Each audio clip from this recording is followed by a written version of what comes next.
In this video, we are going to be talking about how the NFL playoff picture is both the same and different this year as compared to last year. So, first of all, we're going to look at the AFC side first, because A comes before N in the alphabet. You have the Kansas City Chiefs in the playoffs and winning the AFC West. But this year was a much more difficult road for them to get there. Last year they went 14-3, and their only losses were against the lowly Colts, against the Bills, and against the Bengals. This year, after a week one loss to the Lions, they put together a 6-game win streak, but then they lost to the Broncos. Yes, they then beat the Dolphins, but you then got to consider how they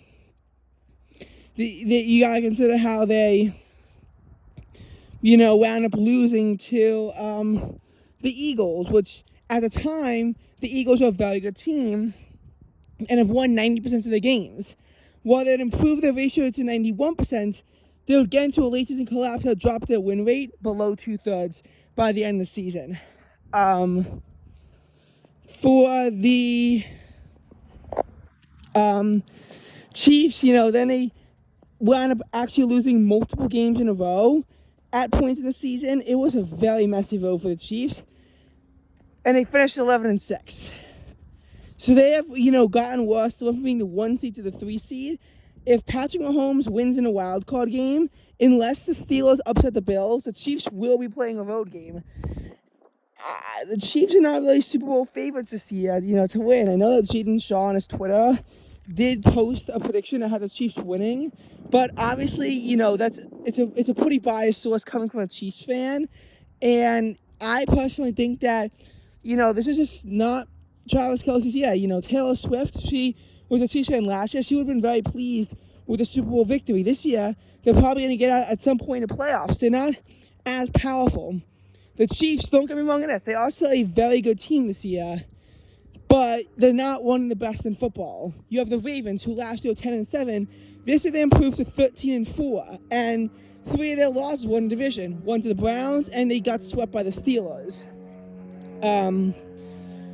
Last year they lost many out of division games, and last year they all, I will say that in both these, with the number 1 seed losing a game to the Colts, though the Colts were better this year, even though they failed to make the playoffs, after the Week 18 heartbreak, where they failed to convert a 4th and 1, and then when they got a safety on the Texans with 1 second left, they failed to get the punt return back for a touchdown. They lost it after only 15 yards, which sealed the win for the Texans, and we'll actually get to that. So, the Ravens, who, number one, they won the AFC North now, and number two, the Ravens, are the best team in the AFC. It's undisputed. They are the best team in the American Football Conference, and the AFC North, is now like one of the most powerful divisions in all football now. You do have the Bills in the 2 seed, but last year they were 13-3, and this year they were 11-6. They regressed, significantly this year. They lost their season opener to the Jets after Aaron Rodgers got injured. They lost a game to the Patriots. The only sweep they got in the division this year against the Miami Dolphins. Whereas, I think last year they wound up sweeping the Patriots, and they actually did lose to the Jets last year as well. And they also wound up splitting with the Dolphins. This year they actually swept the Dolphins. The Bills were in a shaky spot. They lost to the Broncos, and they lost to the Eagles, and they lost to the Jaguars. The Bills were 6-6 and unlikely to make the playoffs heading into their bye. And then they won their last 5. They beat the Chiefs on a controversial penalty that the Chiefs got that negated Travis Kelce's touchdown, and then they failed to convert the 4th and 15. Why they didn't just go for a field goal and get it in overtime, I don't know. I guess they wanted to end the game there. They couldn't convert the 4th and 15. Then the Bills wound up being Cowboys. Close against the Chargers and the Patriots, but they still got done before getting a huge win in Miami to seal the division. The 4th seed in the AFC is still an AFC South team, although it's no longer the Jaguars, who were 9-8 last year. It was going to be them, but they collapsed the division really hard, and it actually wound up going to the Texans. Jaguars were 8-3 after the win over the Texans heading into the final week of November. In December, like the Eagles, they actually went 1-5 down in stretch 2. They went into a 4-game losing streak. They lost to the Bengals in overtime, then the Browns, then the Ravens, and then the Buccaneers. They got a good shutout over the Panthers, and then they wound up losing to the Titans to, get rid of the division hopes. And the Texans were, at that time, they were a 6-5 team that, they had their adversities, they had their losses, but they snapped the Denver Broncos winning streak, and it's a big reason why the Broncos couldn't keep their momentum going forward after they were 6-5 after their own winning streak. Is a big reason why they couldn't get it. Then they got destroyed by the Jets, but the wins and losses wound up offsetting each other. They actually wound up getting to the playoffs with a 10-7 record. The 5 seed last year was the LA Chargers, who were 10-7, even though they've been playing inconsistently that year. This year, it's the 11-6 Cleveland Browns. Chargers are now one of the worst teams in football. They finished off the season with 5 wins and 12 losses. 12 losses on the LA Chargers. And the Browns were a 7-10 team that was, the worst team in the North last year. Now the North is better than the second best team. They're 11-6. And, honestly, they pretty much proved themselves to be a dominant team after they beat the 49ers. And, when you had the shaky Jets beat the Eagles, people thought maybe the Jets could be a good team. They did win against the Giants to go to 4-3. Then they collapsed to 4-8, and they wound up matching the record from last year. But this year, but this year for the Browns, they were also 7-10. They were able to significantly improve on themselves. They were able to get their revenge game against the Jets, and it was just, really cool to see how the Browns, again with Kevin Stefanski, was able to just get right back in there, right into postseason action. I think that's one of the more heartwarming stories of the 2023 NFL season. Dolphins, they go from the 7th seed to the 6th seed. They're going from the 7th seed to the 6th seed. Temperatures. Yeah, when they played the Bills, it was definitely icy and snowy in Buffalo, and they had a close win. Remember how I said the temperature? I showed you the temperature is 48 degrees. Well, if they had always won that game and they were the 2 seed, putting the Bills at 7, they could have been playing the Bills in Miami, where it was like about 25 degrees warmer than where it is right now, where I just showed you. That was 48, so think low 70s. And they could have had that game in their weather. Where they're going to Kansas City, it's going to be frigid in Kansas City. It is going to be in the 20s below zero wind chills. Air temperatures are going to be about 50 degrees colder than what I'm experiencing right now. And honestly, 48 degrees is actually pretty good for midwinter here in New York. But there's an Arctic front coming. It's not, New York is about to see a cold wave. There's a good chance it snows. I just want to show you what the temperature was there so you could think, 48 degrees you often think of as pretty cold, but average football weather.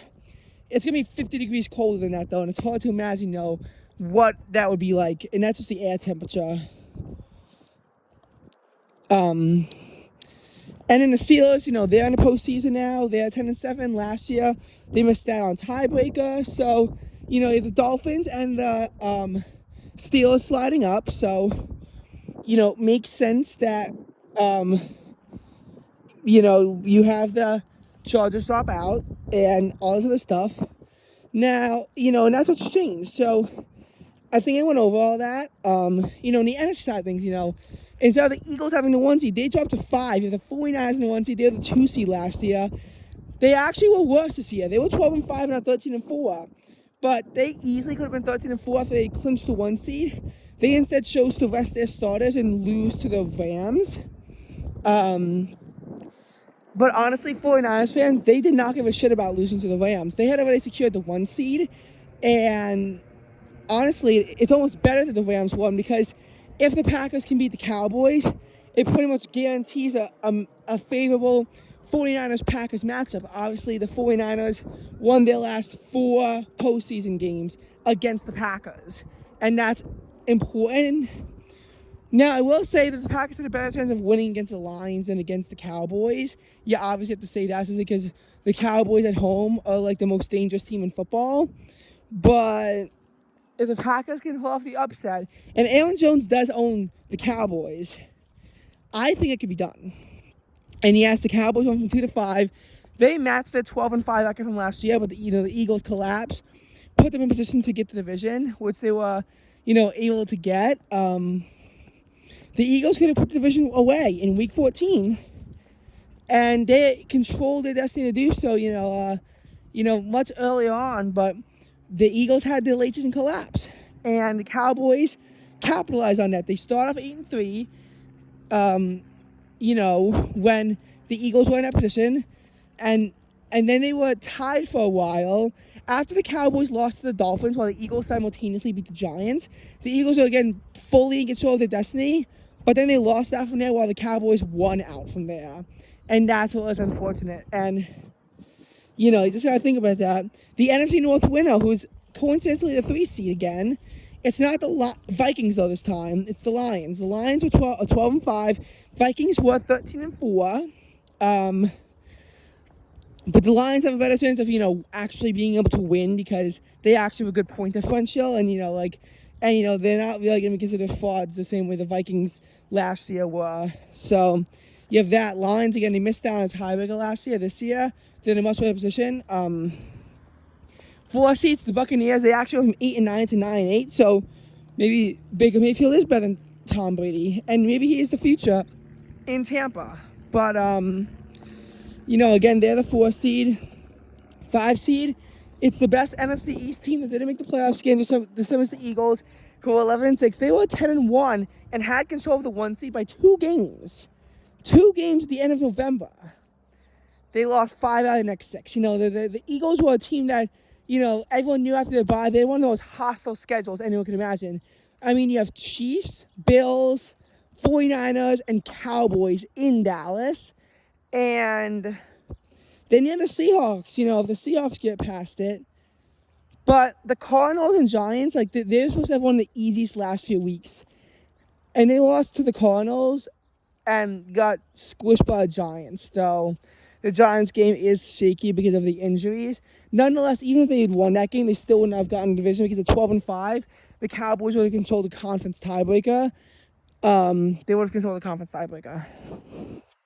Now, in the case of the 6th seed, you have the Rams this time, and not the Giants. Giants were 9-7-1 last year. Now they're 6-11. They were much worse.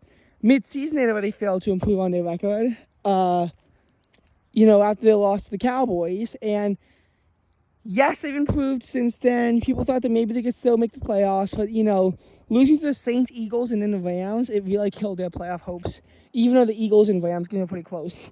And the Rams are the ones who took their spot. They're 10-7. Packers are 9-8 because they could win their Week 18 game last year. So the Seahawks, they're out, even though they also finished 9-8.